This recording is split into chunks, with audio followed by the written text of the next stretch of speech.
Hi, welcome to Telugu journalist channel. నా పేరు విష్ణుకుమార్, నేను సీనియర్ జర్నలిస్ట్ని.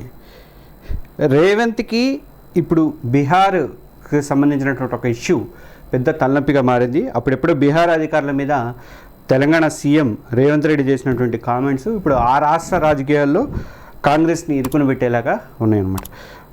బీహార్ ప్రజల్ని కించపరిచేలాగా మాట్లాడిన రేవంత్ మీద రాహుల్ గాంధీ చర్యలు తీసుకోవాలని చెప్పి జనసురాజ్ పార్టీ చీఫ్ అయినటువంటి ప్రశాంత్ కిషోర్ డిమాండ్ చేస్తున్నారు. ఈయన ప్రశాంత్ కిషోర్ ఇదివరకు పొలిటికల్ స్ట్రాటజిస్ట్గా ఉండేవాళ్ళు. ఆ తర్వాతే మీరు ఆయన మీద చర్యలు తీసుకున్న తర్వాతే వచ్చి మీరు బీహార్ ఎన్నికల ప్రచారానికి రావాలని చెప్పేసి ఆయన డిమాండ్ అయితే చేస్తున్నారు. అసలు రేవంత్ ఏమన్నారు, ఇప్పుడు బీహార్ ఎన్నికల్లో ఆ కామెంట్స్ అనేవి ఎందుకు కాంట్రవర్సీ అవుతున్నవి అన్నది నేను ఈ వీడియోలో చెప్తాను. ప్రతి ఒక్కరు కూడా మన తెలుగు జర్నలిస్ట్ ఛానల్ సబ్స్క్రైబ్ చేసుకోండి, బెల్ ఐకాన్ని ప్రెస్ చేయండి. అలాగే ఈ వీడియో నచ్చితే మీ ఫ్రెండ్స్కి ఇతర సోషల్ మీడియా గ్రూప్లో షేర్ చేయండి. ఈ వీడియోని మాత్రం కంపల్సరీగా లైక్ చేయండి దయచేసి. ఇక గతంలో రేవంత్ రెడ్డి ఏమన్నారు అంటే, అప్పట్లో అంటే బీఆర్ఎస్ గవర్నమెంట్లో రేవంత్ రెడ్డి పీసీసీ చీఫ్గా ఉన్నప్పుడు, పీసీసీ అధ్యక్షుడిగా ఉన్నప్పుడు చేసిన కామెంట్స్ అవి కేసీఆర్ ప్రభుత్వంలో కొన్ని కీలక హోదాల్లో బీహారీ అధికారులు నియమించుకున్నారు. అప్పట్లో సోమేష్ కుమార్తో పాటు సిఎస్ సోమేష్ కుమార్తో పాటు ఇంకో కొంతమంది అధికారులు కూడా ఉన్నారు. కేసీఆర్ క్వార్టర్లో ఉన్నవాళ్ళు కొంతమంది ఉన్నారు. దాంతో రేవంత్ ఏమన్నారంటే కేసీఆర్ని టార్గెట్ చేసినటువంటి అప్పటి కామెంట్స్ చేశారు కొన్ని. అవి ఇప్పుడు ప్రశాంత్ కిషోర్ లేవనైతే వాటిని కాంగ్రెస్ని ఇరుకుని పెట్టే ప్రయత్నం అనేది చేస్తున్నారు. తమ పూర్వీకులు బీహార్ నుంచి వచ్చారంటూ కేసీఆర్ 2008లో ఓ ఇంటర్వ్యూలో చెప్పారట. అందుకే ఆ రాష్ట్రానికి చెందిన వాళ్ళకే మీరు సిఎస్ కానీ డీజీపీ కానీ ఇలాంటి కీలకమైనటువంటి పదవులు ఇస్తున్నారు. రేవంత్ అక్కడ సెక్రటరియట్లో ఒక కోటరీ అనేది బీహార్ కోటరీ నడుస్తుందని చెప్పేసి అన్నాడు. తర్వాత బీహారీల చేతుల్లో తెలంగాణ బందీగా మారిందని చెప్పి కూడా అప్పట్లో కామెంట్ చేశారు రేవంత్ రెడ్డి. ఇక శ్రమ చేయడం బీహారీల డిఎన్ఏలో ఉంది, కూలీ చేయడం అనేది బీహారీల డిఎన్ఏలో ఉంది. బీహారీలు అంతా కూడా లేబర్సు, వాళ్ళు కూలీ చేయడం కోసమే పుట్టారంటూ రేవంత్ రెడ్డి మాట్లాడారని చెప్పి పీకే ఆరోపణలు చేస్తున్నారు. ఆయన అలా ఎందుకన్నారు, ఇప్పుడు ఈ కామెంట్స్ మీద మీరు చర్యలు తీసుకోవాలి, రేవంత్ రెడ్డి మీద కాంగ్రెస్ పార్టీ క్షమాపణ చెప్పాలి, ప్లస్ రేవంత్ రెడ్డి మీద చర్యలు తీసుకోవాలి అని చెప్పి ప్రశాంత్ కిషోర్ డిమాండ్ చేస్తాడు. బీహారీ ప్రజలపై మీద ఏళ్ల తరబడి నిర్లక్ష్యం అఘోర ఉంది అని చెప్పేసి వాళ్ళు అక్కడ లోకల్గా సెంటిమెంట్ని రెచ్చగొట్టే ప్రయత్నం అనేది ప్రశాంత్ కిషోర్ చేస్తున్నాడు.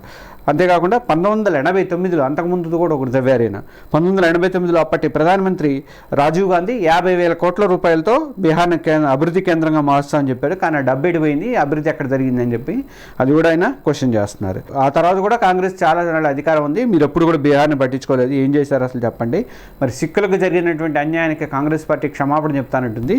అలాగే మరి బీహారీలకు జరిగినటువంటి అన్యాయానికి కూడా బీహారీలకు కూడా మీరు చెప్పాలి. బీహారీలు శ్రమ కోసం పుట్టిందని మీరు అంటున్నప్పుడు మీరు ఎందుకు ఇక్కడికి వస్తున్నారు, మీరు కూడా క్షమాపణ చెప్పాలి. ఆ క్షమాపణ చెప్పాకే మీరు ప్రచారంలోకి రావాలి. అసెంబ్లీ ఎన్నికలు జరగబోతున్నాయి త్వరలో, దానికోసం అని చెప్పేసి ఆయన అంటున్నాడు. తెలంగాణలో ప్రచారం చేస్తే అక్కడ మీ ఓట్లు పొందండి, అంతే తప్ప ఇక్కడ కాదని చెప్పేసి ప్రశాంత్ కిషోర్ మండిపడుతుంది. ఈ ఇష్యూ ద్వారా బీహార్లో లోకల్ సెంటిమెంట్ని రెచ్చగొడుతున్నాడు ఆయన పీకే.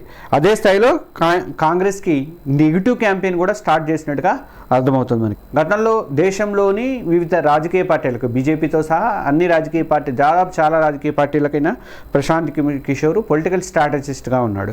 ఇక్కడ ఐపాక్ టీం మొదట్లో ఆయన చేతిలోనే ఉండేది. తర్వాత ఇప్పుడు ఏకంగా కొత్త పార్టీ పెట్టుకున్నాడు, జనసురాజ్ పార్టీ. అది కూడా బీహార్లో నడుస్తుంది. ఆయన సొంత రాష్ట్రమైనటువంటి బీహార్లో పెట్టారు. బీహార్లో జరగబోయే అసెంబ్లీ ఎన్నికల్లో ఈ పార్టీ పోటీ చేస్తుంది. అందుకే కాంగ్రెస్ మీద పీకే ఎదురుదాడి దిగారు. అసలే బీహార్లో అంతంత మాత్రంగా ఉంది కాంగ్రెస్ పార్టీ, ఏదో ఆర్జేడీని వాళ్ళని వీళ్ళని పట్టుకొని నెట్టుకొని వస్తుంది. అలాంటి పరిస్థితుల్లో పీకే చేసినటువంటి ఈ కామెంట్స్ తోటి రేవంత్ మీద కామెంట్స్ అనేది కొత్త అస్త్రంగా మారింది పీకే చేతిలో. రేవంత్ బీహారీల మీద చేసిన కామెంట్స్ మీరు కరెక్టే అనుకుంటున్నారా? పీకే డిమాండ్ పై మీరు ఎలా స్పందిస్తారు? దాంతో కాంగ్రెస్ బీహార్లో దెబ్బతినే అవకాశాలు ఏమైనా ఉన్నాయా? ఇవన్నీ కూడా మీ కామెంట్స్ రూపంలో తెలియజేయండి. దయచేసి మన తెలుగు జర్నలిస్ట్ ఛానల్ సబ్స్క్రైబ్ చేసుకోండి, బెల్ ఐకాన్ని ప్రెస్ చేయండి. ఈ వీడియో నచ్చితే కంపల్సరీగా లైక్ చేయండి, మీ ఫ్రెండ్స్కి ఇతర సోషల్ మీడియా గ్రూప్లో కూడా షేర్ చేయండి. Thank you.